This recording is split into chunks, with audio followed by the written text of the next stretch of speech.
Just what is high society? This is a term we don't hear very much these days. Instead, the words elite, super wealthy, billionaires club, top 1%, or high income earners is used. But high society doesn't necessarily have to do with the amount of money you earn. Because after all, you can't buy class and sophistication. Friends, these days there are many people who have money, including celebrities, politicians, and even YouTube gurus, and they could be considered members of the elite. And in fact, many are. However, high society is different because it is an exclusive club that does not offer membership to just anyone. You see, this is about sophistication, a love for the arts, and living a lifestyle that exudes class. We're talking about etiquette, style, and living to the highest standards. These standards of sportsmanship are within education, the arts, and even business. Therefore, if one desired to become a member of the high society, he would have to live according to a higher standard. He would need to improve upon himself drastically. It might start with his diction, his choice of dress, and etiquette. You see, he would need to be dignified.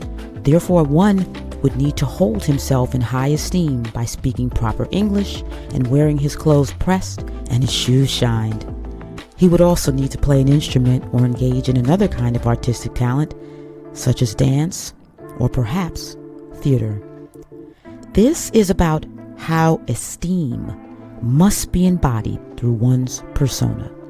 But most importantly, as a member of the high class, you would have to express the ultimate desire of expanding your empire and leaving a legacy for the rest of the world to benefit from. We must understand that a member of the high society was not simply about social status. That's not what it was about. It was most notably about what you could contribute to the world. The members of high society were innovators, artists, and philanthropists. In our day, Europe was the cultural mecca and birth of the high society, particularly France, which inspired literature, fashion, architecture, and also the sciences. But of course, the French too were inspired by other cultures. Friends, that is the point of this talk. The high society, or shall I say more advanced cultures, ought to be exalted and revered for their contributions to the world. Without the high society, we wouldn't have Parisian culture. And the Parisian culture, friends, is the inspiration of New York City's culture of the arts. High society has paved the way and produced all that we have today. Yet these days, it is being debased. This is really unfortunate. In recent years, we have witnessed a polar divide and shift in the Western world. Much of what we are undergoing is a deletion of a culture and its values. That culture is of high society. A culture that was once respected is now degraded by people who seek to destroy what they assert is discriminatory and a gross misrepresentation of Western history. But who are these voices to speak for me or any we should accept or reject? Have these people improved upon themselves to the point of contributing to the world in such a way that they will have a legacy like the Gershwin brothers or William Shakespeare? You see, that is what they refuse to accept. They despise the fact that that these cultures are higher than theirs. They want to believe that all cultures are of equal merit. But my friends, let's come back to reality. This is not the case. What makes something higher as opposed to lower is what it can produce. Higher cultures are fruitful. When something is fruitful, it is productive.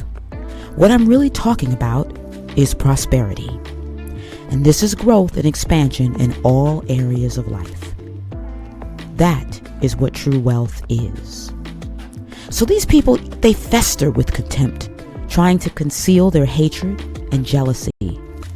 attempting to erase the achievements of the philosophers of old, such as Plato and Aristotle, who, according to them, are simply dead white men, and for this reason we don't need to teach about them. They could care less about high culture and how it contributes to the world. It's truly astounding, but this is how they think. And these stupid thoughts have been accepted in many progressive schools across the U.S. and beyond. Instead of philosophy, which is a fundamental teaching for the human spirit, we should teach gender studies, black studies, queer studies, and so forth. According to them, that would be better for the world, and they need not be questioned. However, you know how I am, and I'm going to question them. How does study related to certain groups contribute to the advancement of humanity? Restructuring the educational system and defacing monuments will not erect a culture that edifies mankind. Let me tell you why they are bent on destruction. They hate the esteemed, and they especially hate the accomplishments of those that lived according to a higher caliber. They hide their disdain by doing what they do best, accusing those who we regard as accomplished of the most abhorrent of evils. But it doesn't stop there. It follows that their descendants should also be condemned. Yes, that's right. Even if your ancestors never owned an African slave, you are guilty and you owe them reparations. Friends, I wish it ended there. To these people, the Western world, particularly the United States, is the epitome of evil and the instigator of strife in every country of color around the globe. Where am I going? Where am I going? It must be understood that underneath all of the internal warfare, the goal has always been to destroy the essence of what made the West rise to the top to begin with. They lie and say that the West became wealthy off of the blood of the slaves, but I assure you, according to universal law, that cannot be. Slavery was a moral evil that man has committed from day one. It was not something exclusive to black people. Every race was enslaved at some point in time, and some are enslaved to this day. Acts of evil do not allow a nation to rise to power. To the contrary, moral degradation is what drags it down. And there is evidence of this today. Countries that are run by warlords and gangs are in abject poverty. The people are enslaved, there's no organized government, and as a result, there is no culture. Friends, this is Gaza. This is Haiti, Sudan, Afghanistan, and the list goes on. No nation, country, or people can ascend without freedom. No people can thrive without political, religious, and spiritual freedom. In order to grasp this, you must understand what real power is and what it is not. I think that there is a perceived power that comes from corruption and enslaving people, and that is not power. Leaders who exploit their own people, kill and enslave, steal the wealth. But they cannot uplift their country because their soul is barren and their hearts are black. If we look at Cuba, the people of the island have been impoverished and under a communist regime for almost 100 years. At times they have no food or electricity because the government withhold the food, they withhold a lot from them, and their infrastructure is also in disrepair. But what's interesting about this is that the Cuban people have been told via propaganda that the reason their country isn't prosperous is because of the United States. Yet again, it is the higher culture that is to blame for the failure of the Cuban government. But this isn't the case. As I said minutes ago, the problem is moral degradation, which is really spiritual bankruptcy. Friends, the human spirit will not thrive under duress. Men must be free to explore, create, and share themselves with the world, and that is how men make progress. And eventually, economic and financial gains will follow. High society does not come from slavery. Please understand, high society does not mean money. The high society is the best of man. It is his spiritual highness. There were men and women who worked for self-improvement and as a result became better, lifted themselves up, and lifted up their culture. People of better character tend to do more with their life. They inspire others in big and small ways. They contribute their time and money. And at the highest level, they dedicate their own lives for the advancement of humankind. Well, this is a beautiful thing, but there's another side to this, and we touched on it shortly ago. Friends, what we are uncovering here is a very dark truth that exists in human nature. It is the fact that men hate those who they believe look better, speak better, wear better clothes, drive better cars, go to better schools, or accomplish the greatest feats. Men hate others because they have failed to walk in their own greatness. In short, it's jealousy, and it is what is fueling these countercultural movements throughout the Western world. It is an outright attempt to erase what high society has accomplished.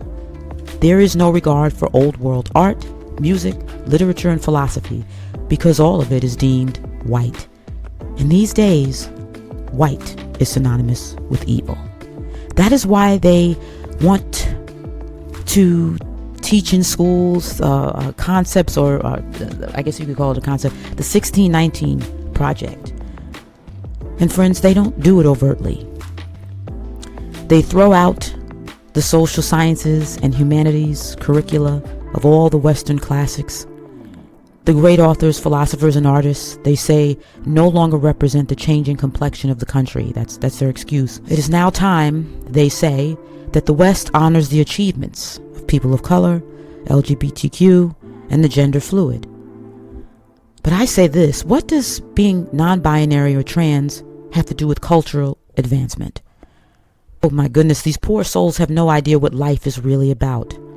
I'm certain that not all of the people in these particular groups share this kind of sentiment. So I never say that it's all people, but there are those who do, and they're the ones who are responsible for the debasement of high culture in the West. They have devalued it by declaring that it is demoralizing. They have dishonored it by deeming that those that contributed to it are racist or misogynist. How can a culture that has inspired millions around the world be so bad? The world looks to the West because we have accomplished great feats. We are the beacon of hope. We are the people they dream to be. We live the life they desired to live. Friends, high society is not just for old, white, rich people. It is for all of us. If you observe the wonders of the world, the edifices that still stand, such as the ancient pyramids of Egypt or the Colosseum in Rome, those are vestiges of a higher culture.